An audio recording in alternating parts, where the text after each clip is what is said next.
Hi guys, welcome back to a new episode of Apps Academy. Today in this video, I'm going to show you how you can sign up for your Shopify's account.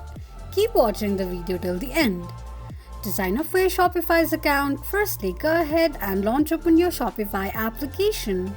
The official page of Shopify application will appear on the screen. Click on Get Started option. Select which of the given option best describes you and tap on it. Once you're done, click on Next. You can also skip the question being asked if you want to by tapping on Skip option. Select your business location and tap on Next.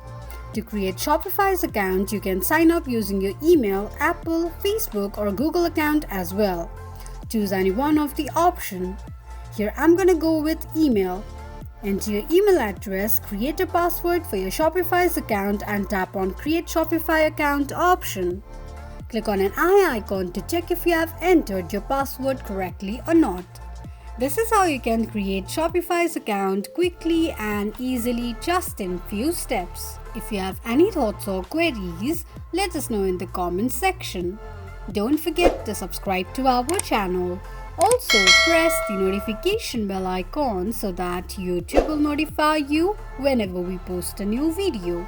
I hope this video was helpful to you. Thank you so much for watching.